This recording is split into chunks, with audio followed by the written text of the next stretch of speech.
our homework. Oh, Dr. Tama. Yes. But you didn't say the word. You're waiting for me to say the word submission? That's why he crypt walked in here, pretty much. It's like, she gonna tell her to submit to everything I say. Hey guys, and welcome to Little Black Book. You already know what time it is. Little Black Book, you know what time it is. Cool, we're going to talk about another one. Chad and Michelle. I recently watched their video about gender roles and them speaking to the woman, I always forget her name, and them having to do like a little situational test where who's going to do what in what roles. Gender roles. Which one would you like?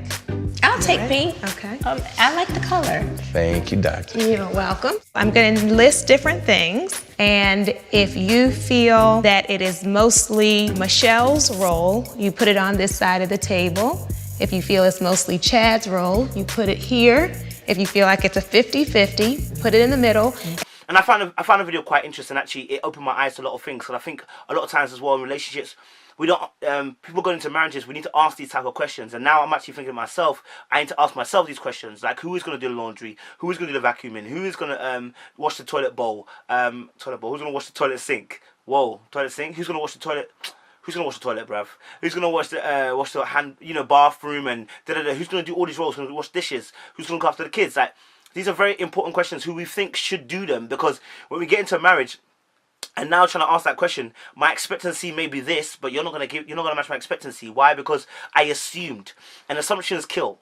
And so I believe that this particular aspect, what they showed in Michelle and Chad's interaction was very important. I want to focus on one particular part, which was basically leadership.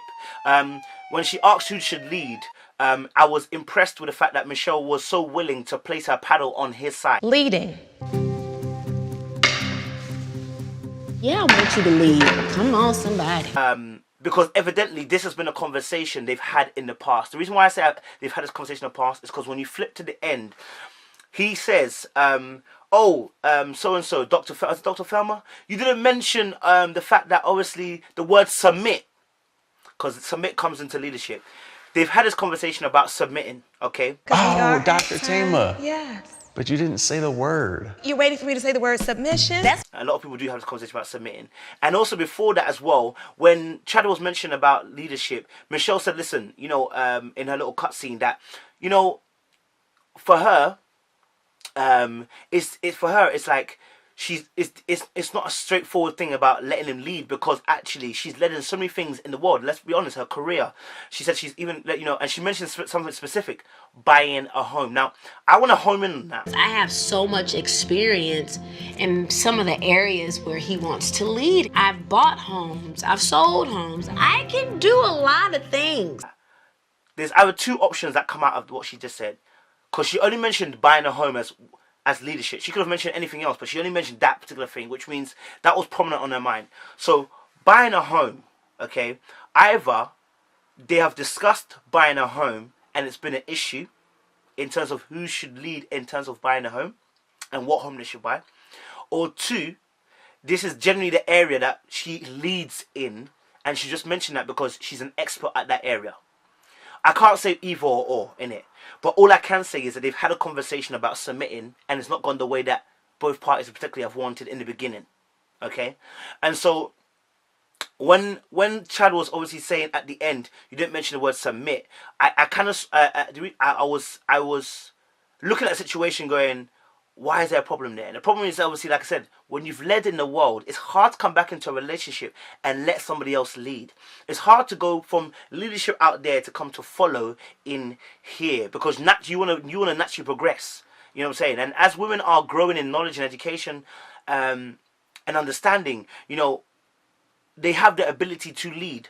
But the way God wants it in relationships, I want you to deep this, in relationships, is that he wanted a man to lead. When I say lead, it doesn't mean that a leadership is authoritarian, meaning there's no democracy, there's no information that's passed to the other individual. No, rather, as Chad put it, leadership is informed decision making. What the word means to you, leading.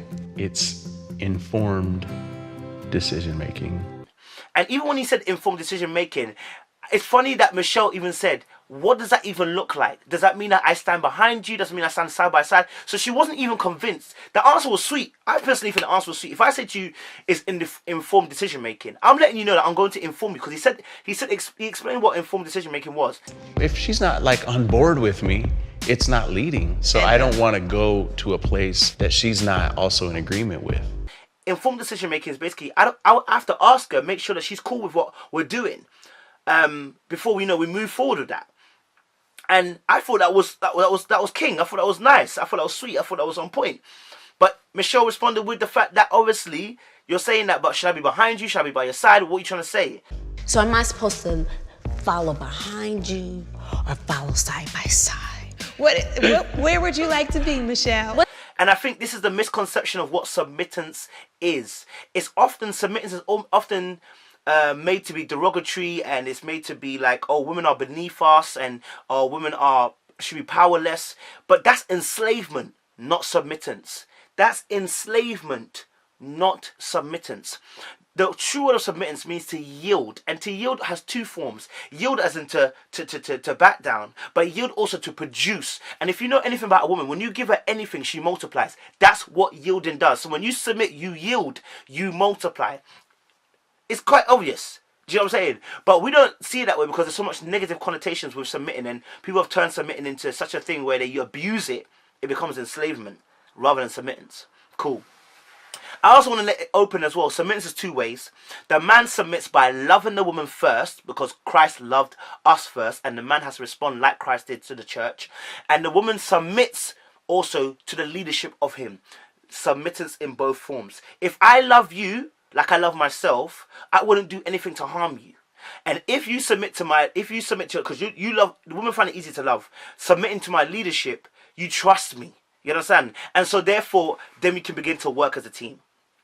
But going back onto the gender roles, and going back onto leadership, I think it was just key. It was just really important just to kind of see how they were interacting on that level, and just seeing how they both saw the world. And I think that's something that a lot of relationships are trying to work out in terms of how to lead. And I think one thing about leadership is that delegation is key. I have so much experience in some of the areas where he wants to lead. So what I'm saying is this.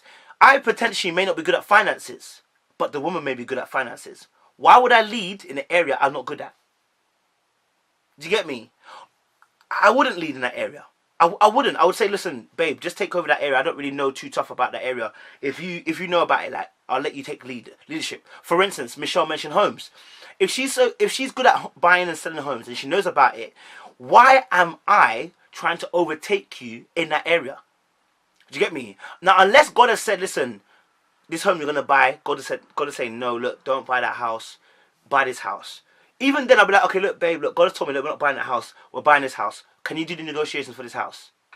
I'm still letting you lead. Do you understand? Because at the end of the day, that's your area of expertise. Do you see what I'm saying? So leadership is about delegation. It's not about what I say goes.